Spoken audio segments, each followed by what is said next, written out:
Hello बच्चों, कैसे हैं आप लोग। तो कल हमने लास्ट की वीडियो में हमने पढ़ा था क्या कि साइंस कैसे डेवलप हुई और साइंटिस्ट का क्या काम है और इसकी एप्लीकेशन जो लोग करते हैं यानी कि इंजीनियर्स का क्या काम है। ठीक है, तो हमने साइंस और टेक्नोलॉजी को बहुत गहराई से, बहुत डिटेल से समझा। शायद आप लोगों ने वो बात सुनी भी ना हो, ठीक है, या सुनी होंगी, बहुत कम सुनी होंगी। मैंने बहुत गहराई से बताया है और डिटेल डीपली। अब आज की वीडियो में साइंस, अभी फिजिक्स चालू नहीं हुई है, ठीक है, अभी खाली हम ओवरव्यू ले रहे हैं। ठीक है, पहले चैप्टर का जो कि है फिजिकल वर्ल्ड ही चल रहा है अभी, पहला चैप्टर 11th क्लास एनसीईआरटी का। तो आज हम देखेंगे साइंटिफिक मेथड क्या होता है।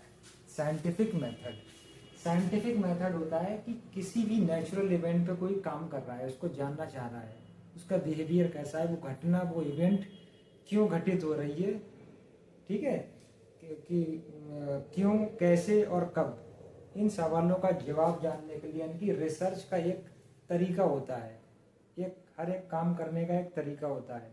तो उसमें एक प्रोसीजर है, ये साइंटिफिक मेथड। ठीक है, तो किसी भी नेचुरल फिजिकल इवेंट को स्टडी करने का स्पेसिफिक प्रोसीजर होता है। पहला क्या है, इसमें कुछ इंटर रिलेटेड स्टेप्स होती हैं। जैसे पहली स्टेप हमारी क्या आती है, नीड तो मदर है ऑल इन्वेंशन की। ठीक है, नीड ही नहीं होगी तो कुछ हो ही नहीं पाएगा। जरूरत होनी चाहिए पहले किसी काम को करने की, तभी आप वो काम करना चाहेंगे। जरूरत नहीं होगी तो भाई कुछ नहीं होगा। ठीक है, पहले होनी चाहिए नीड पहले। फिर दूसरी स्टेप क्या आएगी, सिस्टमैटिक ऑब्जर्वेशन। ठीक है, भाई किसी भी चीज को हम देख रहे हैं तो हम जानना चाहना है कि वो घटना, वो चीज, वो इवेंट, वो नेचुरल फिनोमिनन क्यों घटित हो रहा है, व्हाई इट इज हैपनिंग। तो हम क्या करेंगे, सीधे सीधे उसको पहले देखेंगे, ऑब्जर्व कराएंगे दूर से कि वो उसके पैटर्न्स बनाएंगे। लास्ट वाली वीडियो में मैंने देखा था। ठीक है, ऑब्जर्व करना क्या होता है, खाली देखते हैं बस में। ठीक है, जैसे हम किसी बच्चे को देखना चाह रहे हैं कि आखिर बच्चा जब पैदा होता है और जब वो बड़ा होता है तो वो कैसे चलता है। तो बच्चा पहले क्या होगा, भाई छोटा होगा तो वो गोद में लेटा रहेगा, धीरे धीरे हाथ पैर चलाएगा, फिर कुछ महीनों के बाद वो क्रॉलिंग करने लगेगा, फिर कुछ टाइम के बाद वो क्या होगा, खड़े होने की कोशिश करेगा, फिर कुछ टाइम के बाद खड़ा हो जाएगा, फिर क्या होगा, फिर धीरे धीरे चलना सीखेगा, फिर दौड़ने लगेगा। ठीक है, तो एक स्टेप्स हैं किसी भी चीज के, किसी भी काम के होने की, किसी भी घटना के होने की स्टेप्स हैं।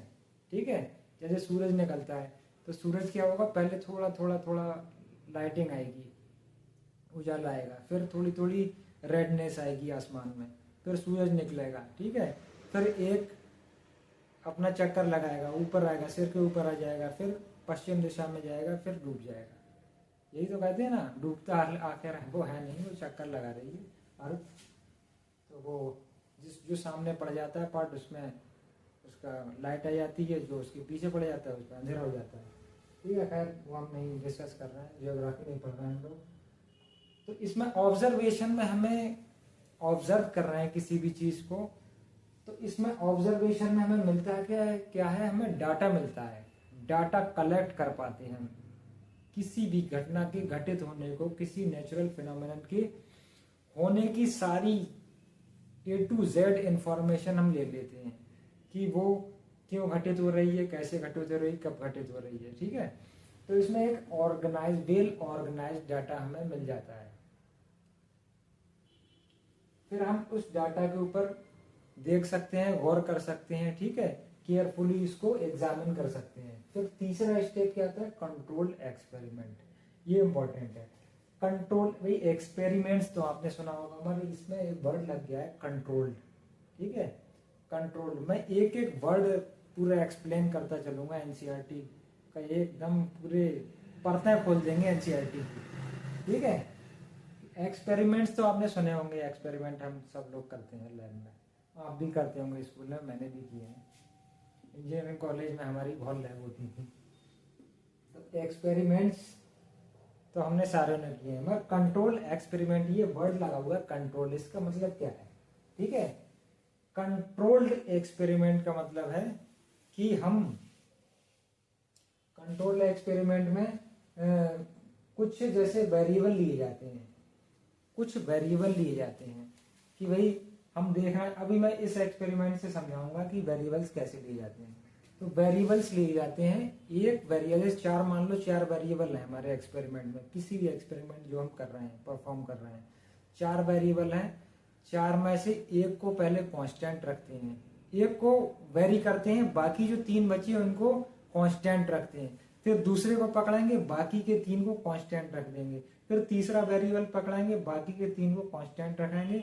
चौथा वेरिएबल पकड़ेंगे, उसको वेरी कराएंगे, यानी कि उसको वैल्यू को उसको घटाएंगे बढ़ाएंगे, और बाकी के जो 3 हैं वो हम कांस्टेंट रखेंगे। तो एक टाइम में एक वेरिएबल को क्या रखते हैं हम, कांस्टेंट वेरी कराते हैं, ठीक है, उसकी वैल्यू को घटाते या बढ़ाते हैं।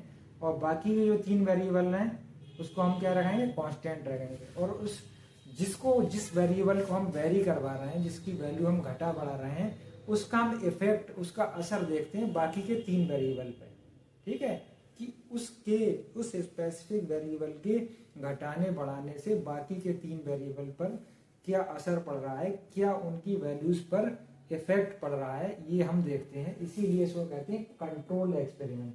मतलब कंट्रोल कर दिया है वेरिएबल को, कि अगर हम सारे वेरिएबल को वेरी करवाएंगे, अब आप कहेंगे सारी वेरिएबल चारों को क्यों नहीं वेरी करवा रहे हैं, ठीक है, हमने एग्जांपल लिया कि 4 वेरिएबल हैं किसी एक्सपेरिमेंट में, तो आप कहेंगे चारों को क्यों नहीं वेरिएबल वेरी करवा रहे हैं, तो उनकी चारों की वैल्यू को घटा बढ़ा दें, तो एक खिचड़ी पक जाएगी। इसमें चारों की वेरिएबल को हम वेरी करवा सकते हैं, आपकी बात ठीक है, मगर चारों वेरिएबल को हम वेरी करवाएंगे तो क्या होगा, खिचड़ी पक जाएगी। हम किसी भी वेरिएबल का इफेक्ट दूसरे वेरिएबल पर नहीं देख पाएंगे, ठीक है। भाई चारों वेरिएबल कर रहे हैं, कितने परमुटेशन और कॉम्बिनेशन बन जाएंगे उसके, ठीक है, मैथ वाले पढ़ते हैं ना पीएनसी, परमुटेशन कॉम्बिनेशन कितने बन जाएंगे हम जान भी नहीं सकते। तो हम कंट्रोल, ये वर्ड इसीलिए कि कंट्रोल कर दिया हमने वेरिएबल को, कि एक बार में एक ही को पकड़ा, इसीलिए कंट्रोल शब्द लगा हुआ है। एक्सपेरिमेंट तो एक्सपेरिमेंट होता ही है, वो तो हम सभी जानते हैं इस वर्ड का मतलब। तो जैसे जूल का एक्सपेरिमेंट ले रहे हैं, जो मैंने अभी समझाया है, ठीक है, उसको हम लेके देख रहे हैं कि कैसे कंट्रोल एक्सपेरिमेंट किया जाएगा। जूल का एक्सपेरिमेंट क्या था कि W यानी कि वर्क और हीट इंटरचेंजेबल हैं आपस में, ठीक है, हीट को वर्क में कन्वर्ट किया जा सकता है, वर्क को हीट में कन्वर्ट किया जा सकता है। ये किसने प्रूव किया, जूल ने, ठीक है। जूल ने एक एक्सपेरिमेंट किया जिसमें क्या था, एक वेट लगाया, उसके तरफ एक पुली से एक रस्सी बांधी, और रस्सी के दूसरे सिरे पर क्या था, फैन। फैन को एक पॉट में, एक बर्तन में, एक वेसल में डुबो दिया, उसमें क्या भरा हुआ था, पानी, ठीक है। उसकी एक निश्चित, एक फिक्स लेवल तक पानी भरा हुआ था, यानी कि ये क्या है, पुली के इस दोनों तरफ क्या है, रोप है, यानी कि रस्सी है। एक साइड रोप का किससे बंधा हुआ है, एक सिरा बंधा हुआ है फैन से, दूसरा क्या है, वेट है, ठीक है। वेट जो है वो हैंगिंग है, लटक रहा है, ठीक है। और इसके लेवल, एक निश्चित लेवल तक एक पानी भरा हुआ है, फिक्स लेवल तक। और ये क्या है, इसकी जो टॉप सरफेस है वेसल की, बर्तन की, उसके ऊपर क्या लगा रखा है हमने, एक थर्मोमीटर लगा रखा है।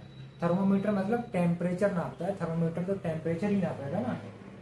अब ये क्या किया है इन्होंने कि जूल भाई साहब ने ये वेट को क्या किया, ऊपर किया है, फिर नीचे किया है, ठीक है। तो वर्क हो रहा है, यानी कि क्या हो रहा है, वर्क हो रहा है। भाई कोई भी चीज डिस्प्लेसमेंट करेगी तो क्या करेगी, उससे कुछ ना कुछ तो वर्क मिलेगा ना हमें। तो वर्क कन्वर्ट हो रहा है, क्या वर्क ये इधर जा रहा है फैन में, फैन घूम रहा है इसकी वजह से। ये मैंने क्यों घूम रहा है ये आपको जानने की जरूरत नहीं है, क्योंकि इसमें और भी कई सारी डिवाइसेस लगी होती हैं कि फैन क्यों घूमता है, बस मैं इतना अपना जानना जरूरी नहीं है, ठीक है। और ये फैन घूमता है, बस इतना देख लो कि वेट जब ऊपर नीचे जाता है तो इसका वर्क कन्वर्ट होता है, वर्क ट्रांसफर हो रहा है फैन में, और फैन चलता है।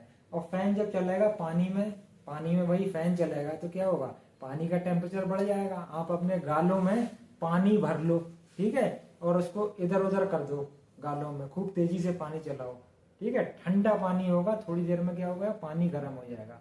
पानी क्यों गर्म हो गया, क्योंकि आपके गालों ने काम किया, आपकी मसल्स जो गाल हैं, आपके चीक्स हैं, उन गालों ने आपके जो पानी भरा हुआ है इस पर वर्क किया है, कभी इधर पानी जा रहा है कभी इधर जा रहा है, ठीक है, इस साइड में कभी इस साइड में, तो वर्क क्या हो रहा है कि पानी का टेम्परेचर बढ़ा रहा है, यानी कि जो वर्क है वो हीट में कन्वर्ट हो रहा है। सेम काम यहाँ पे हो रहा है कि वेट जो ऊपर नीचे हैंगिंग पोजीशन में है वो ऊपर नीचे जा रहा है, तो क्या हो रहा है, ये फैन चल रहा है उसकी वजह से, और फैन के चलने की वजह से पानी का टेम्परेचर क्या है, बढ़ रहा है।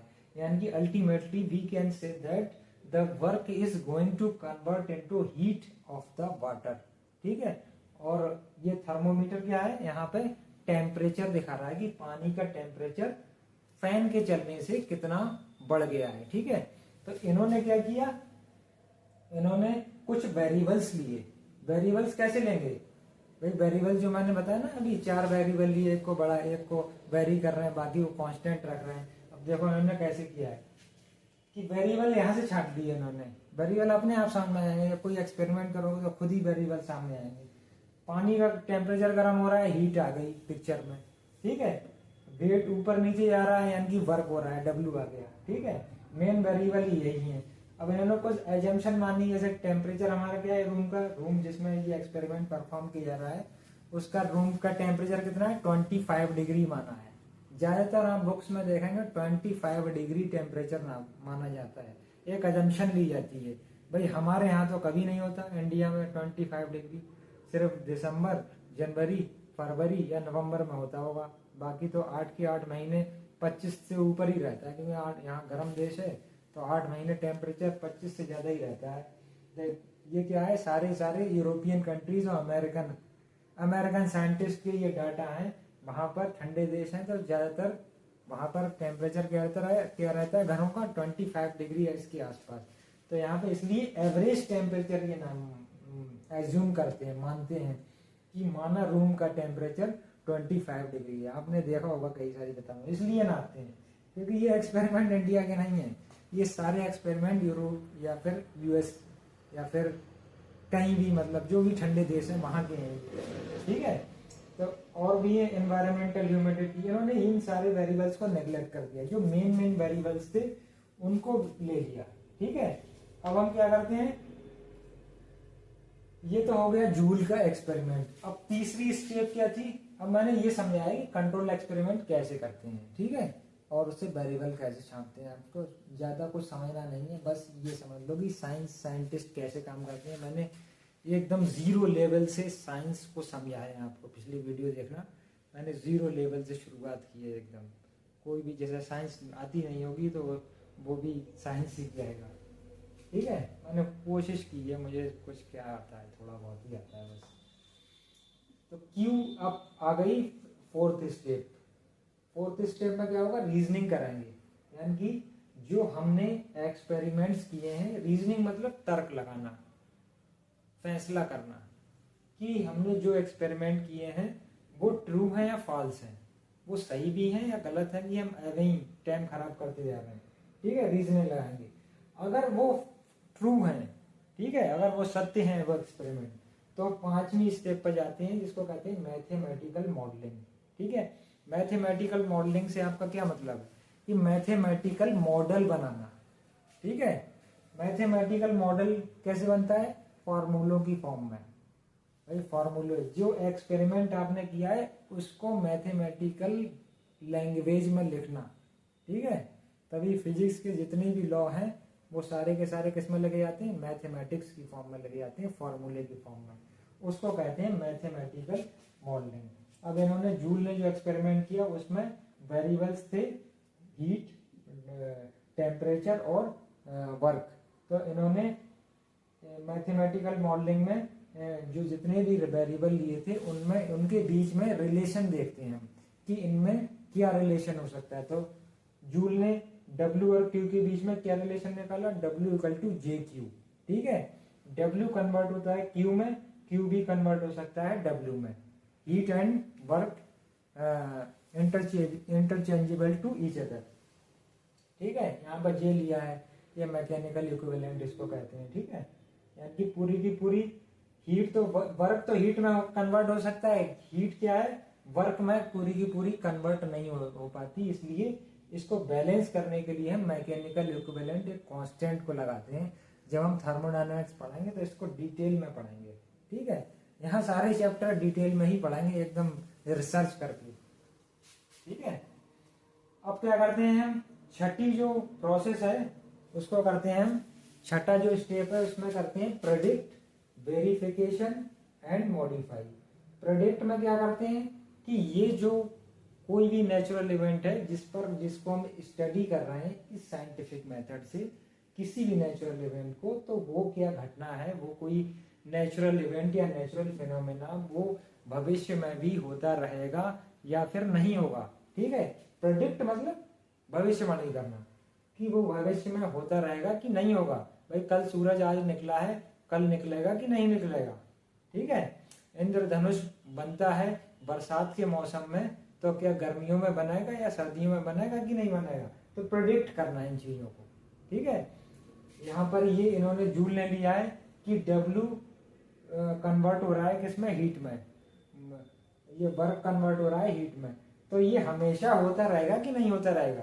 तो प्रेडिक्शन करना, एक भविष्यवाणी करना कि ऐसा तो नहीं है कि अभी कन्वर्ट हो गया बाद में कन्वर्ट ना हो, भाई ये हट कर जाए W कि हम तो भाई अब हीट में कन्वर्ट नहीं होंगे, हम तो सिर्फ 2 ही तारीख को होते हैं, बस दिसंबर 2 को, अगर 3 दिसंबर को करोगे तो हम नहीं होंगे, ठीक है, फिर 1 साल का इंतजार करना पड़ेगा। तो यानी कि इस तरीके से प्रेडिक्शन करना कि हमेशा ये प्रोसेस होती रहेगी, ये घटना होती रहेगी कि नहीं होगी। अब दूसरी क्या है, वेरीफाई करना, वेरिफिकेशन करना। वेरिफिकेशन का मतलब होता है कि वही सत्यता की जांच करना कि भाई ये एक्सपेरिमेंट किया है, ये सत्यता है, इसमें कुछ नहीं है, इसमें झूठ है कि सच है, वही वेरीफाई करने का मतलब यही हो गया। अब मॉडिफाई करना, मॉडिफाई का मतलब क्या है, मॉडिफाई का मतलब है किसी भी चीज, जो कोई चीज है मान लो बनी है, या फिर कोई थ्योरी आई, कोई प्रिंसिपल, कोई रूल आया, यहाँ पर हम साइंस पढ़ रहे हैं तो उसी की एग्जांपल लेंगे, ठीक है। किसी ने, कोई साइंटिस्ट ने रूल दिया, तो उसमें कुछ सुधार की जरूरत है कि नहीं, या फिर वो आपस अपने आप में कंप्लीट है, या फिर अधूरा है तो उसमें कुछ सुधार की जरूरत है, या फिर कुछ गलत है उसको ठीक किया जा सकता है, उसमें करेक्शन है कि नहीं है, ठीक है। तो ऐसे करके मॉडिफाई करना, मॉडिफाई का मतलब है बदलना, किसी भी चीज को चेंज करना, या फिर पूरा रिप्लेस कर दो, पूरी की पूरी थ्योरी को काट दो। किसी साइंटिस्ट ने थ्योरी दी है तो उसको पूरी को उड़ा दिया, पूरी गलत है, या फिर कुछ चीजें उसने दी हैं, पूरी थ्योरी ठीक है मगर एक जो चीज है वो गलत है और उसको ठीक कर देना, करेक्ट कर देना। तो मॉडिफाई का मतलब ये हो गया, ठीक है। तो वैसे तो कोई भी थ्योरी साइंस में फाइनल थ्योरी नहीं है basically, truly speaking, honestly speaking, कोई भी थ्योरी जो है साइंस में, कोई भी प्रिंसिपल, कोई लॉ, वो कंप्लीट नहीं है, परफेक्ट नहीं है, ठीक है। उसमें कुछ ना कुछ चांस है कि वो मॉडिफाई हो सके, उसमें जरूरत पड़ सकती है, ठीक है। उसका उसमें कुछ ना कुछ करेक्शन हो सकता है। कोई साइंटिस्ट देखे गए, आगे वाले साइंटिस्ट करते नहीं है, करेक्शन करते हैं उसका कि भाई ये चीज देखे गए, ये चीज नहीं इन्होंने बताई, तो इसको बाद में आने वाले लोगों ने बता दिया या करेक्ट कर दिया। तो कोई भी थ्योरी क्या है साइंस में फाइनल नहीं है। जैसे फॉर एग्जांपल कि जैसे केपलर है, केपलर ने, पहला एग्जांपल, मैंने 3 एग्जांपल यहाँ पे लिखे हैं। केपलर जो है, केपलर ने कॉपरनिकस की थ्योरी को पढ़ा। कॉपरनिकस की थ्योरी क्या थी, हेलियोसेंट्रिक थ्योरी। हेलियोसेंट्रिक थ्योरी आपने पढ़ी होगी, शायद नहीं पढ़ी हो। हेलियोसेंट्रिक थ्योरी में इन्होंने सोलर सिस्टम के ऊपर दी कि जो सूरज है उसके चारों तरफ सारे प्लैनेट्स हैं, ठीक है, वो उसका चक्कर लगा रहे हैं। तो इनकी हेलियोसेंट्रिक थ्योरी में कॉपरनिकस ने कहा कि सारे के सारे जो प्लैनेट्स हैं जो चक्कर लगा रहे हैं सूरज का, वो एक सर्कुलर ऑर्बिट में लगा रहे हैं, ठीक है। उनकी ऑर्बिट कैसी है, सारे सारे प्लैनेट्स की सूरज के चारों ओर कैसी है, वृत्ताकार है, सर्कुलर है। मगर केपलर ने क्या करेक्शन कर दिया कि भाई कॉपरनिकस ने, ये बात तो ठीक है कि सारे सारे प्लैनेट्स जो हैं सूरज के चारों ओर चक्कर तो लगा रहे हैं, मगर उनका जो पाथ है, ठीक है, वो सर्कुलर ना कोई इलिप्टिकल है। ठीक है, तो केपलर ने कोपरनिकस की हेलियोसेंट्रिक थ्योरी में इलिप्टिकल ऑर्बिट को माना, सर्कुलर ऑर्बिट को रिप्लेस कर दिया और कहा कि प्लैनेट्स की जो पाथ है वो कैसा है, सर्कुलर ना होकर इलिप्टिकल है। ठीक है, वृत्त दीर्घ वृत्ताकार हिंदी में कहते हैं इसे। जैसे दूसरी, न्यूटोनियन मैकेनिक्स को 17वीं शताब्दी तक यानी कि 17th सेंचुरी तक बहुत ही कामयाब थ्योरी माना जाता था कि वो हर एक थ्योरी को, हर एक चीज को, हर एक ऑब्जर्वेशन को, हर एक बिहेवियर को बहुत अच्छे से समझा सकती थी, जो न्यूटोनियन मैकेनिक्स थी। मगर जब आई एटॉमिक लेवल की बातें कि भाई लोगों ने एटम्स, जब एटम्स की खोज हुई, जैसे ये एटम के अंदर जो माइन्यूट पार्टिकल होते हैं, न्यूट्रॉन, प्रोटॉन, इलेक्ट्रॉन, बोसॉन, बहुत सारे हैं, तो उनकी खोजें जब हुई, उनके बारे में पता चला कि एटम से भी छोटे कोई और पार्टिकल भी हैं, तो उनके बिहेवियर को जब स्टडी किया गया, जो इलेक्ट्रॉन, न्यूट्रॉन, प्रोटॉन, बोसॉन और पता नहीं और भी बहुत सारे हैं, तो उनके बिहेवियर को पता करने के लिए जब हमने न्यूटोनियन मैकेनिक्स, जो न्यूटन ने जो मैकेनिक्स बनाई थी, उसको लगाया इन माइन्यूट छोटे पार्टिकल्स के बिहेवियर को जानने के लिए, तो ये थ्योरी समझा नहीं पाई, इलेक्ट्रॉन, प्रोटॉन, न्यूट्रॉन के बिहेवियर को समझा नहीं पाई ये न्यूटोनियन मैकेनिक्स। ठीक है, तो इसलिए एक नई थ्योरी का जन्म हुआ जिसको कहते हैं क्वांटम मैकेनिक्स। ठीक है, एक नई थ्योरी आई क्वांटम मैकेनिक्स, जो कि एटॉमिक बिहेवियर को समझा सके, यानी कि इन माइन्यूट पार्टिकल जो इलेक्ट्रॉन, प्रोटॉन, न्यूट्रॉन है, उनके बिहेवियर को ये थ्योरी समझा सकती थी। ठीक है, अब जैसे करेक्शन ना होता, कोई थ्योरी फाइनल थ्योरी अगर हो जाती, मान लो मॉडिफिकेशन की जरूरत ना पड़ती, तो ये सारी नई चीजें ना आ पाती। ठीक है, यानी कि तरक्की नहीं हो पाती, साइंस में कोई प्रोग्रेस ही ना हो पाती। भाई जो थ्योरी आ गई बस उसी को पढ़े पढ़े हैं। कोई अगर नई थ्योरी आई, नई चीज आई, अगर पुरानी थ्योरी उसको नहीं समझा पा रही है, तो खामोशी से बैठ गए, कुछ दिमाग ही नहीं लगाया, तो आगे दुनिया ही ना बढ़ती, साइंस तरक्की ही ना कर पाती, बिल्कुल ही नई खोजें ही ना हो पाती। जैसे वेव थ्योरी ऑफ लाइट। ठीक है, wave theory of light photo electric effect को नहीं समझा पाई। फोटो इलेक्ट्रिक इफेक्ट है प्रकाश वैद्युत प्रभाव, इसको हिंदी में कहते हैं। फोटो इलेक्ट्रिक इफेक्ट को नहीं समझा पाई है वेव थ्योरी ऑफ लाइट, इसलिए इसको पार्टिकल थ्योरी ऑफ लाइट के अकॉर्डिंग इसको समझा गया, तभी ये फोटो इलेक्ट्रिक इफेक्ट समझ में आया कि जो प्रकाश जो आता है, लाइट जो आती है, वो क्वांटा की फॉर्म में आती है, एटम एनर्जी के पैकेट्स जिन्हें फोटोन कहते हैं, तो उसको भी क्वांटम मैकेनिक्स ने ही समझाया। ठीक है, तो कहने का मतलब ये है कि अगर मॉडिफिकेशन या मॉडिफाई करने का कोई स्कोप ना होता साइंस में, तो हम तरक्की ही ना कर पाते। ठीक है, वही थ्योरी जो आई है उसको ही लोग फाइनल थ्योरी मान लेते और चुपचाप बैठ जाते, फिर कोई आगे ही ना बढ़ता। ठीक है, तो अभी हमने पढ़ा, अभी तो खैर यही चल रहा है, साइंस ही चल रही है, अभी फिजिक्स पे आए नहीं है अपने लोग। ठीक है, तो अब हम देखेंगे बच्चों, क्या देखेंगे, ये रुक जाओ एक मिनट, ये मैं ठीक कर लूँ। अब हम देखेंगे क्या, अभी तक हमने क्या देखा साइंस के बारे में, अभी तक साइंस ही चल रही, फिजिक्स नहीं आई थी। अब हम पढ़ाएंगे फिजिक्स क्या है। फिजिक्स एक नेचुरल साइंस का पार्ट है। ठीक है, नेचुरल साइंस का पार्ट है। एक minute,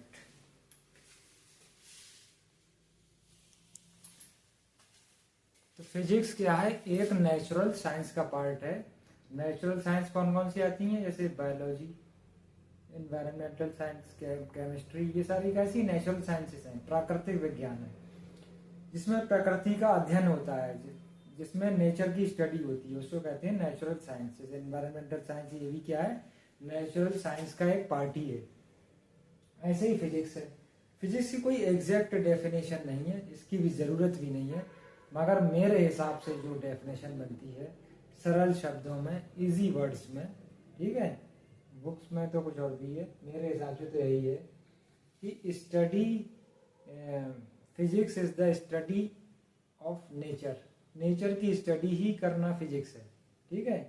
and its principle and laws on which the nature works, यानी कि नेचर में जो भी घटनाएं घटित हो रही हैं, जो भी नेचुरल इवेंट्स जो हो रहे हैं डेली टू डेली या फिर कभी भी, वो किस प्रिंसिपल, किस रूल पर, किस लॉ पर वो हो रहे हैं, उनको जानना ही क्या है, उनको जानना ही क्या है, फिजिक्स है, ठीक है। तो फिजिक्स क्या है कि नेचर की स्टडी करना ही फिजिक्स है, और जो भी घटनाएं नेचर में, प्रकृति में घटित हो रही हैं, वो क्यों घटित हो रही हैं, उनके कारणों को जानना, यही फिजिक्स है। हमारे आसपास सारी चीजें फिजिक्स ही है, समझ लो पूरी दुनिया फिजिक्स से चल रही है। तो इसमें क्या है, टू प्रिंसिपल थ्रस्ट है फिजिक्स में। थ्रस्ट को हम क्या कह सकते हैं, थ्रस्ट को कह लो एक अप्रोच टाइप की, जैसे अप्रोच एक तरीका या मेथड कह लो, तो उसको थ्रस्ट कह दिया यहाँ पर, बुक में आपकी थ्रस्ट ही लिखा हुआ है। तो दो प्रिंसिपल, यानी कि प्रिंसिपल मतलब मुख्य, मेन, तो दो प्रिंसिपल थ्रस्ट हैं फिजिक्स में, जिसको पहले को कहा यूनिफिकेशन, दूसरे को कहा रिडक्शनिज्म, ठीक है। तो पहले की बात करते हैं कि इसमें क्या होता है यूनिफिकेशन में क्या करते हैं हम, किसी भी एक बेसिक लॉ को पकड़ते हैं, उससे कई सारे फिनोमेनन को हम एक्सप्लेन कर सकते हैं। यानी कि कोई भी हमने साइंस का एक रूल पकड़ा, एक नियम पकड़ा, एक हमने प्रिंसिपल पकड़ा, ठीक है, और उससे हम कई सारी प्राकृतिक घटनाएं जो प्रकृति में घटित हो रही हैं, जो नेचुरल फिनोमेना जो हैपन हो रहे हैं, happenings of various natural phenomena, we can explain all the natural phenomena by a single law, ठीक है। एक ही लॉ से हम डिफाइन कर दें, एक्सप्लेन कर दें कई सारी चीजों को। तो ऐसी अप्रोच, ऐसे तरीके, ऐसे मेथड को हम क्या कहते हैं, यूनिफिकेशन। जैसे न्यूटन्स लॉ ऑफ ग्रेविटेशन है, न्यूटन का सार्वत्रिक गुरुत्वाकर्षण का नियम, ठीक है, universal gravitational, Newton's gravitational law कहते हैं। तो उससे हम क्या करते हैं, उससे हम कई सारे जो घटनाएं हैं, जो इवेंट्स हैं, उसको हम एक्सप्लेन करते हैं सिर्फ एक ही इस न्यूटन के इस एक ही लॉ से। जैसे कोई चीज ऊपर से नीचे गिर रही है, उसको हम इस ग्रेविटेशन लॉ से इजीली हम एक्सप्लेन कर सकते हैं कि वो क्यों गिर रही है और इसका क्या असर है, इसका क्या इफेक्ट है। बाकी सारी जितने भी क्वेश्चन होंगे वो हम all completely we can explain all the A to Z things about a particular natural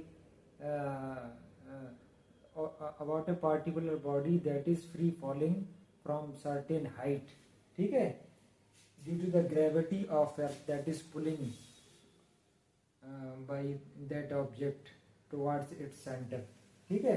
तो फ्री फॉल ऑफ बॉडी, इसको हम कंप्लीटली एक्सप्लेन कर सकते हैं। और मोशन ऑफ प्लैनेट्स, यानी कि ग्रहों की गति, प्लैनेट्स की मोशन जो है सूर्य के चारों ओर, सन के अराउंड, उसको हम कंप्लीटली एक्सप्लेन कर सकते हैं। और जो हमारी पृथ्वी है, मून, चांद और पृथ्वी, यानी कि मून और अर्थ की जो मोशन है, उसकी गति का हम अध्ययन कर सकते हैं। जो सूरज के चारों ओर, चांद पृथ्वी के चारों ओर चक्कर लगा रहा है और पृथ्वी लगा रही है सूरज के चारों ओर, तो हम इनकी मोशन को एक्सप्लेन कर सकते हैं इसी एक नियम से, इसी एक लॉ से, न्यूटन का ग्रेविटेशनल लॉ। इस सिंगल नियम से हम 3-4 चीजों को, या फिर मैंने 3 ही लिखी यहाँ पर, और भी कई सारी चीजों को इससे एक्सप्लेन कर सकते हैं जहाँ पर ग्रेविटी आ जाती है या फिर जहाँ पर लार्ज ऑब्जेक्ट्स आ जाते हैं। उस सेम लॉ से हम एक से ज्यादा चीजों को हम एक्सप्लेन कर पाते हैं। इसी अप्रोच, इसी तरीके को क्या कहते हैं, यूनिफिकेशन, ठीक है। दूसरी अप्रोच क्या है, रिडक्शनिज्म की अप्रोच है।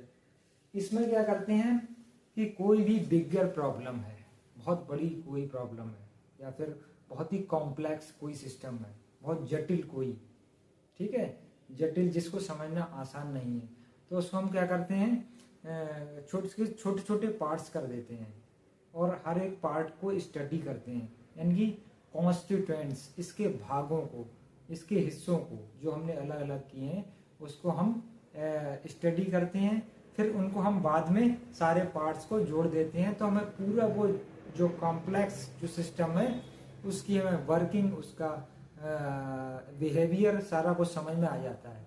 जैसे फॉर एग्जांपल, जैसे कोई जानना चाहता है कि बाइक कैसे चलती है, ठीक है, बाइक कैसे चलती है, तो आजकल तो किसी लेमैन को समझाया जाए जिसको ज़्यादा टेक्नोलॉजी की नॉलेज नहीं है, ठीक है, तो उसको हम कैसे समझाएंगे कि इसके हर एक पार्ट्स की उसको जानकारी देंगे।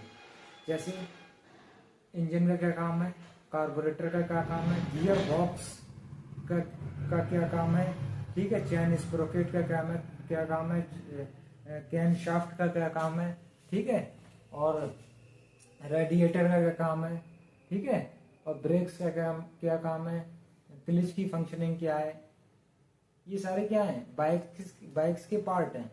तो हम ये सारी चीज़ों को हम एक एक पार्ट को स्टडी करके उसे बताएंगे इसका ये काम है, तो उसे आराम से वो खुद ही जोड़ लेगा कि बाइक ऐसे चलती है, ठीक है। तो रिडक्शन वाली जो अप्रोच है, ठीक है, ये वाली जो मेथड है या अप्रोच है या फिर थ्रस्ट है, इसमें हम क्या करते हैं कि कॉन्स्टिट्यूएंट जो होते हैं उनकी स्टडी करते हैं, उनका बिहेवियर जानते हैं, फिर उन कॉन्स्टिट्यूएंट पार्ट्स को हम जोड़ देते हैं, तो हमें होल स्ट्रक्चर का बिहेवियर या उसकी स्टडी हम कर पाते हैं इजीली, ठीक है। तो मैंने आपको एक बाइक का एग्जांपल देकर समझाया कि रिडक्शनिज्म की अप्रोच ऐसे लगती है। अब क्या आता है कि scope and excitement of physics, ठीक है, ये हेडिंग दी हुई है इस चैप्टर में एनसीईआरटी में, scope and excitement of physics. भाई स्कोप का मतलब क्या है, स्कोप वो वाला नहीं, स्कोप इसमें काफी स्कोप है वो वाला नहीं, स्कोप का मतलब ये है यहाँ पर कि फिजिक्स का फैलाव कहाँ कहाँ तक है, फिजिक्स कितना वास्ट सब्जेक्ट है ये बताना चाह रहे हैं। तो scope and excitement of physics, इसमें इसके स्कोप को सब्जेक्ट के स्कोप को हम कैसे देख सकते हैं, इसके सब डिसिप्लिन से, यानी कि इसके पार्ट्स के जरिए।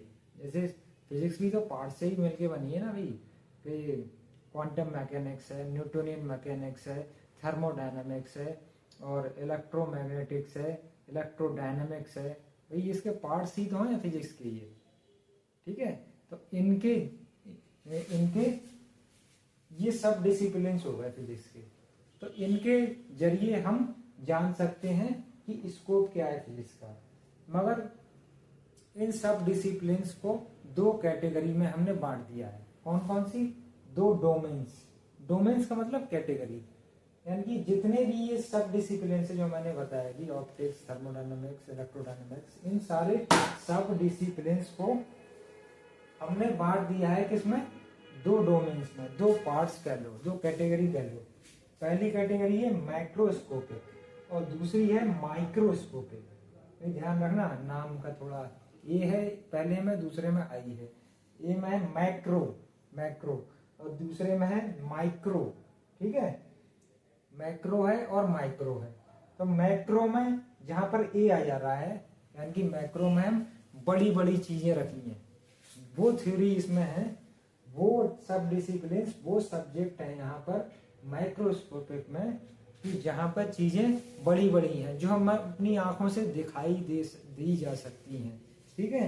जैसे यहाँ पर लिखा है, it includes phenomena at level of lab, terrestrial and astronomical level पर। लैब के लेवल पर, टेरेस्ट्रियल लेवल पर और एस्ट्रोनॉमिकल लेवल पर जो भी फिनोमेना हो रहे हैं उनको इस कैटेगरी में रखते हैं माइक्रोस्कोपिक में, माइक्रो में नहीं, मैक्रोस्कोपिक में, ठीक है। जैसे लैब में जो चीजें हमें देखी जा सकती हैं, या फिर टेरेस्ट्रियल मतलब जमीनी स्तर पर जो चीजें, जो घटनाएं घटित हो रही हैं, ठीक है। जैसे सूरज का निकलना हर कोई देख सकता है, इसमें इतना बड़ा थोड़ी ही, जरा सी चीज भी दिख जाएगी, मगर जो देखी जा सकती हो अपनी आंखों से। एस्ट्रोनॉमिकल लेवल पर गैलेक्सीज हैं, ठीक है, स्टार्स हैं, प्लैनेट्स हैं, ये तो बहुत बड़ी चीजें हैं। तो वो चीजें जो हम आंखों से अपनी देख सकें, यानी कि कहने का मतलब है वो चीजें जो बड़ी चीजें हैं उनकी स्टडी कहाँ करी जाती है, माइक्रोस्कोपिक में। और दूसरा डोमेन आ गया माइक्रोस्कोपिक। माइक्रोस्कोपिक में वो फिनोमेना रखे गए हैं जो हम अपनी आंखों से नहीं देख सकते, यानी कि इजीली सिंपल शब्दों में, सिंपल भाषा में कहूँ तो इसमें हम अपनी आंखों से देख सकते हैं, इसमें अपनी आंखों से हम नहीं देख सकते। यानी कि वो फिनोमेनन जो एटॉमिक लेवल पर हों, जो न्यूक्लियर लेवल पर हों, जो न्यूक्लियस के स्तर पर हों। ठीक है, जैसे एटम के अंदर क्या है, न्यूक्लियस है, न्यूक्लियस के अंदर क्या है, प्रोटॉन है प्लस न्यूट्रॉन है, और ये हो गया न्यूक्लियस। और न्यूक्लियस के चारों ओर ऑर्बिट्स बनी हुई हैं, और ऑर्बिट्स में क्या घूम रहे हैं, इलेक्ट्रॉन्स घूम रहे हैं। मगर हम अपनी आंखों से इलेक्ट्रॉन्स को देख सकते हैं क्या? हम अपने आंखों से प्रोटॉन या न्यूट्रॉन को देख सकते हैं क्या? न्यूक्लियस को देखा जा सकता है? नहीं देख सकते। अपनी नेक्ड आइज से वी कांट सी देम। इनका साइज ही इतना छोटा है, 10 की पावर -15 से नीचे है इनका साइज। यानी कि न्यूक्लियस का साइज ही 10 की पावर -15 मीटर का होता है, जिसे 1 फर्मी कहते हैं। तो इसका न्यूक्लियस से के भी अंदर पार्टिकल हैं, इलेक्ट्रॉन बाहर है, प्रोटॉन न्यूट्रॉन अंदर है न्यूक्लियस के, तो उनका साइज तो और भी छोटा हो जाएगा न्यूक्लियस से, तो हम नहीं देख सकते इन चीजों को। ठीक है,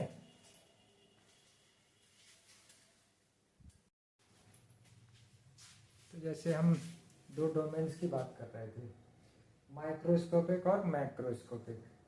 पहले हम क्या पढ़ेंगे, माइक्रोस्कोपिक। ये मैंने मैक्रो की जगह माइक्रो लिख दिया है, ये मैक्रो है, मैक्रो ए है, मैक्रो।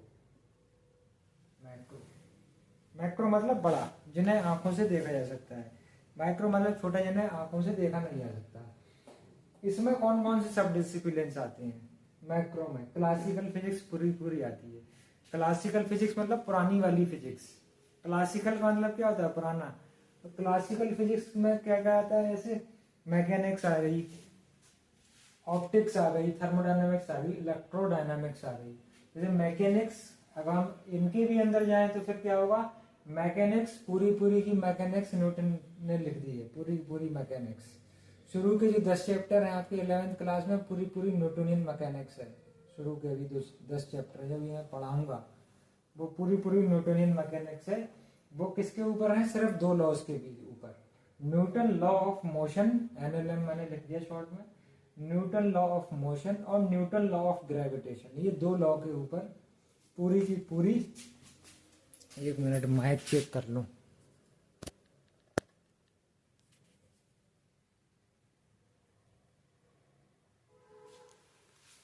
ये पूरी की पूरी मैकेनिक्स, न्यूटन मैकेनिक्स है, 10 चैप्टर इसी के ऊपर है, न्यूटन लॉ ऑफ मोशन और न्यूटन लॉ ऑफ ग्रेविटेशन। अच्छा, अब आ जाओ इलेक्ट्रोडायनामिक्स में। इलेक्ट्रोडायनामिक्स में हम क्या करते हैं कि इलेक्ट्रिक और मैग्नेटिक इफेक्ट्स को हम देखते हैं चार्ज और मूविंग बॉडीज की। कोई चार्ज बॉडी है, ठीक है, जैसे कोई चार्ज है तो फिर वो मतलब मूव नहीं कर रहा है, स्टैटिक है, तो उसके अलग स्टडी होगी। अगर वो मूव कर रहा है तो उसकी अलग स्टडी होगी। तो वो चार्ज है तो उसमें इलेक्ट्रिक इफेक्ट भी आएगा, और जब वो मूव कराएगा तो उसमें मैग्नेटिक इफेक्ट भी आ जाएगा। तो उसका इन इफेक्ट्स को डील करती है क्या, इलेक्ट्रोडायनामिक्स। इसके लिए प्रिंसिपल किसने दिए हैं, जैसे कूलॉम्स ने दिए हैं, ओरस्टेड ने दिए हैं, फैराडे ने दिए, मैक्सवेल ने दिए और एम्पियर ने दिए हैं। अभी हम इनको पढ़ाएंगे आगे डिटेल में, तो बहुत बेसिक कुछ नहीं है, तो ओवरव्यू है ये चैप्टर, बस कहानी की तरह सुनते रहो। जैसे तीसरी आ गई है क्लासिकल फिजिक्स का पार्ट है थर्मोडायनामिक्स। थर्मोडायनामिक्स डील क्या करती है, थर्मोडायनामिक्स एनर्जी कंजर्वेशन। अभी मैंने जूल का एक्सपेरिमेंट दिखाए थे, वर्क एनर्जी हीट कन्वर्ट हो रही, वर्क में वर्क कन्वर्ट हो रहा है हीट में, ठीक है। जूल के एक्सपेरिमेंट मैंने समझाया लास्ट वीडियो में। तो एनर्जी कन्वर्जन भी हो रहा है, कन्वर्ट हो रही है एक फॉर्म से दूसरी फॉर्म में। और एनर्जी कंजर्वेशन, यानी कि एनर्जी कंजर्वेशन का प्रिंसिपल भी है कि energy can not be, neither can be created nor can be destroyed, ठीक है। तो ये कंजर्वेशन का प्रिंसिपल भी आता है। हीट ट्रांसफर कैसे होता है, इसकी स्टडी होती है थर्मोडायनामिक्स में। और एनर्जी और एंट्रोपी के बारे में हम जानते हैं किसमें, थर्मोडायनामिक्स में। और आप आ जाओ दूसरा वाला जो डोमेन है माइक्रोस्कोपिक, ये डील करता है constitution and structure of minute particles. Constitution मतलब उसकी संरचना, वो कैसे बना हुआ है, ठीक है, उसकी डिजाइन क्या है। कॉन्स्टिट्यूशन मतलब संरचना, कैसी उसकी डिजाइन है, कैसे बना हुआ है, किन चीजों से बना हुआ है। और स्ट्रक्चर का मतलब होता है मतलब उसका पैटर्न कि वो कैसे बना हुआ है। और कॉन्स्टिट्यूशन का मतलब है कि वो किस चीजों से बना हुआ है। ये है, थोड़ा कहने में गलती हो गई। तो ये डील करता है माइक्रोस्कोपिक, मतलब मैं पहले ही बता चुका हूँ, जो चीजें आंखों से ना देखी जा सकती हूँ, जैसे न्यूक्लियस लेवल पर और आपके हो गए मॉलिक्यूल्स हो गए, एटम्स हो गए, और बेसिक जो पार्टिकल हो गए कौन से, इलेक्ट्रॉन, प्रोटॉन, न्यूट्रॉन, इनके बिहेवियर को इसमें स्टडी करते हैं, किसमें, माइक्रोस्कोपिक डोमेन में, ठीक है। इसके लिए मैं पहले ही बता चुका हूँ न्यूटन मैकेनिक्स फेल हो गई, इसे समझा नहीं पाई, इसीलिए नई थ्योरी आई क्वांटम मैकेनिक्स। तो माइक्रोस्कोपिक डोमेन के जितने भी स्टडी है वो हम किससे करते हैं, क्वांटम मैकेनिक्स से करते हैं। अब आते हैं स्कोप। स्कोप क्या है, हमने देखा स्कोप बहुत ज्यादा है। स्कोप का मतलब वास्टनेस, सब्जेक्ट का फैलाव कितना है। सब्जेक्ट का फैलाव बहुत ज्यादा है। जैसे फिजिकल क्वांटिटीज की टर्म में बात करें, जैसे लेंथ और मास की दो ही फिजिकल क्वांटिटी ले रहे हैं अभी के लिए। फॉर एग्जांपल मास और लेंथ, मास की टर्म्स में देखोगे एक तरफ फेस बात करती है किसकी, कॉन्स्टिट्यूएंट पार्टिकल्स, इलेक्ट्रॉन, प्रोटॉन और न्यूट्रॉन, ठीक है। उनका मास कितना है, बहुत ज्यादा है, माइनस में चला जाता है, 10⁻⁻27 kg। किसका है, प्रोटॉन का। 10⁻31 kg। ऑर्डर बता रहा हूँ, ये किसमें है, ये किसका है 10⁻31 kg, ये किसका है, इलेक्ट्रॉन का। और एक तरफ बहुत कम है मास में, मास की हम बात करें तो एक तरफ इलेक्ट्रॉन का मास 10⁻31 kg ऑर्डर का है। दूसरी तरफ अगर हम ज्यादा साइड में चले जाएं ऊपर की हायर लेवल पे, तो ये बात फिजिक्स बात करता है कि बहुत ज्यादा मास, यानी गैलेक्सीज का मास, नॉन गैलेक्सी जितना हम जानते हैं, गैलेक्सी तो बहुत ज्यादा बड़ी है हमारी, नॉन गैलेक्सी जितना नॉन पार्ट है जो हम जान सके अभी तक, उसका 10⁻55 kg मास है। मतलब ऑब्जर्वेबल यूनिवर्स, ऑब्जर्वेबल गैलेक्सी, जो हमारी गैलेक्सी जिसमें हम रह रहे हैं, उसको जितना हम अभी तक जान पाए हैं उसका मास 10⁻55 kg है। वैसे तो और भी ज़्यादा होगा, हम जान ही क्या पाए अभी तक, बहुत कम ही जान पाए हैं। अब दूसरी फिजिकल क्वांटिटी है लेंथ। तो एक तरफ फिजिक्स बात करती है किसकी, न्यूक्लियस लेवल पर, न्यूक्लियस का साइज 10⁻15 मीटर, इतनी लंबाई है उसकी, इतनी बीच में है खाली वो। और एक तरफ अगर हायर लिमिट की में चले जाए तो एस्ट्रोनॉमिकल लेवल पे चला जाता है, यानी गैलेक्सी का साइज, गैलेक्सी का साइज यानी डायमेंशन ऑफ यूनिवर्स। यूनिवर्स जितना हम यूनिवर्स हम जान पाए हैं, ठीक है, अभी तक यूनिवर्स तो बहुत है, अनंत है, इनफाइनाइट तक है, पर जितना हम जान पाए हैं उसका, उसकी दूरी कितनी है, 10⁻26 मीटर, ठीक है। समझ लो, गिनती कहते कहते थक जाओगे, इकाई, ढाई, सैकड़ा, हजार, 10,000, लाख, 10 लाख, करोड़, 10 करोड़, अरब, 10 अरब, खरब, 10 खरब, नील, 10 नील, पता नहीं कहाँ कहाँ तक चली जाएगी 10⁻26 kg, इतनी तो मुझे आती भी नहीं है, ठीक है। अब हम क्या पढ़ाएंगे, अब हम पढ़ेंगे हाइपोथेसिस क्या होती है, एक्सियम्स क्या होते हैं, हाइपोथेसिस क्या होती है, पोस्टुलेट्स क्या होते हैं, ठीक है। अब पढ़ेंगे हम अगली वीडियो में। तो आप देखना, बताना अगर कैसी लगी हो वीडियो, तो ठीक है, अब मैं कहूँगा नहीं आगे।